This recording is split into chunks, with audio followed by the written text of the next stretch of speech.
Good morning, everybody. Good morning. I have something so shocking I discovered in the Word that I'd like to share with everybody this morning. This is in John chapter 8, and Jesus is having this battle with the Jews because they're not understanding who He is. And He's explaining to them, who He is. And so their biggest argument to Him being false is Abraham. And I thought, isn't that something? Because today of what they're doing with the Abraham Accords, and they're resting everything on Abraham. They are coming together in agreement in these Abraham Accords, the Muslims and the Jews and the Catholic Church, but the thing is, it all rests upon Abraham. But I discovered something in the Word that was so shocking. And I was like, wow, this just blows it all away. Okay, one example right here is, he says, though I bear record of myself, yet my record is true, for I know when I came and where I go. But you cannot tell where I come and where I go, because you judge after the flesh, and I judge no man. And yet if I judge, my judgment is true, for I am not alone. My Father has sent me. For I and the Father has sent me. It is also written in your law that the testimony of two men is true. This is really key right here, look. For I am one that bears witness of myself, and the Father that sent me bears witness of me, proving their two separate identities, Jesus and God, two separate. They're three in one. And then he says, then said they unto him, where is your Father? Jesus said, you neither knew me nor my Father. If you had known me, you would have known my Father also. And then these words spoke Jesus in the treasury as he taught in the temple, and no man laid hands on him, for his hour is not yet come. Then Jesus said unto them, I go my way, and you seek me, and shall die in your sins. Whither I go, you cannot come. Then said the Jews, will he kill himself? Because he said, where I go, you cannot come. And he said to them, you are from beneath, I am from above. You are of the world, I am not of this world. I said therefore unto you, that you shall die in your sins, if you believe not that I am He, you shall die in your sins. And see, that is today. And see, that's why they're going to proclaim anti-Semitism, because if you believe Jesus is the only way to heaven, then you're anti-Semitic. Because they just believe in, which is why they're partnering with the Muslims, that there's only one God. They don't believe in the triune God. Because if you believe in the triune God, you have to believe in Jesus. And that's where the trouble comes. But now, here is where the argue with Abraham starts, is right here. They understood not that he spoke to them of the Father. Then said Jesus to them, when you have lifted up the Son of Man, then shall you know that I am He, and that I shall do nothing of myself, but as my Father has taught me, I speak these things. And He that sent me is with me. The Father has not left me alone, for I do always those things that please Him. And he spoke these words, and many believed on him. But then Jesus said to the Jews who believed on him, if you continue in my word, then are you my disciples indeed.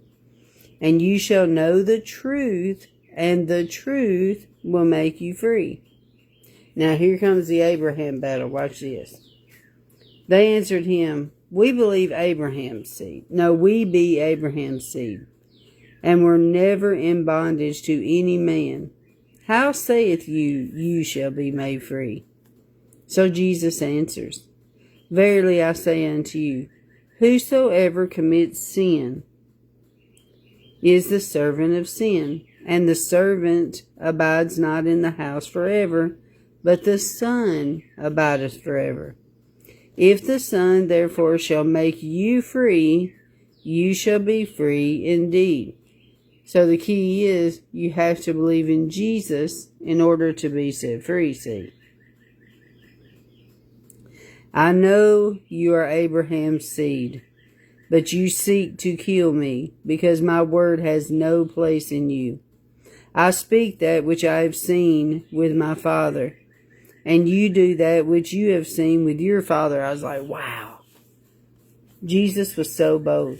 They answered and said unto him, Abraham is our father.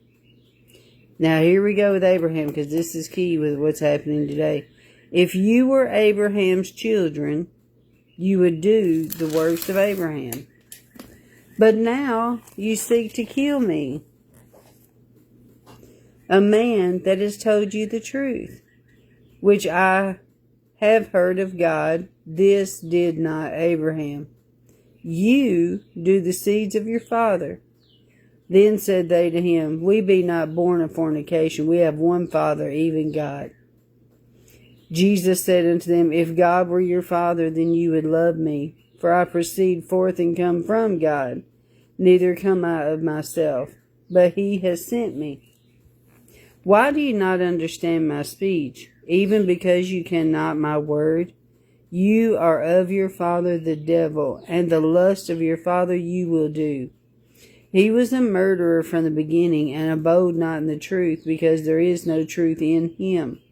When he speaks a lie, he speaks of his own, for he is a liar, and the father of it. There you go. And because I tell you the truth, you believe me not. Which of you convinces me of sin? And if I say the truth, why do you not believe me? He that is of God hears God's words. You therefore hear him not, because you're not of God. Then answered the Jews and said to him, Say we not well that thou art a Samaritan and hast a devil? Jesus answered, I have not a devil, but I honor my Father, and you dishonor me. And I seek not my own glory, that which there is one that seeks and judges. Verily I say unto you, if a man keeps my saying, he shall never see death. Then said the Jews to him, Now we know that you have a devil. Abraham is dead, and the prophets. And you say, If a man keeps my saying, he shall never taste of death. See, they hold Abraham in high regard. So watch what Jesus says over here. Are you greater than our father Abraham, which is dead, and the prophets are dead, whom makes you yourself? Jesus answered, If I honor myself, my honor is nothing. It is my Father that honors me, of whom you say is your God. Yet you have not known him, but I know him. Now this is key. Listen to this. And if I should say I know him not, I shall be a liar like unto you. But I know him and keep his saying. Now watch this. I've never seen this before in the Bible. Look at this. Your father Abraham rejoiced to see my day, and he saw it and was glad. Abraham knew Jesus was coming. Abraham was happy that Jesus was coming. Abraham knew about the second covenant. See, this is where anti-Semitism comes from. They do not want to believe the second covenant, because they're calling it replacement theology, but it's just another name for Jesus. Because if you believe the New Testament, they would consider you replacement theology. Then said to the Jews unto him, You are not yet 50 years old. How have you seen Abraham? Jesus said to them, Verily I say unto you, before Abraham was, I was. Isn't that amazing? But then they took up stones to kill him, and Jesus hid himself went out of the temple, and he went right through them and passed right by. But I just wanted you guys to see that Abraham knew Jesus was coming. Abraham knew there was a second covenant. And the second covenant is where the battle is today, because the false church that is surrounding the president, they all agree with dual theology, and that theology is wrong. Jesus is the only way to heaven. Everybody needs to get saved. There's only two people on the earth, saved and not saved. Sinner and saved. That's it. There, in Jesus, everybody's equal. There is no Jew or Gentile. So the only way you can be chosen in this hour is through Jesus. They do have a place, don't get me wrong. That's what the 144,000 is for. They're going to woo the Jews to Jesus. They have to accept him as the Lamb. That's the only way. And when you study the book of Revelation, which is what I'm in the middle of right now, when you study the book of Revelation, you understand what that really means with Jesus as the Lamb coming forth up in heaven. So that's it. Y'all have a good day. God bless.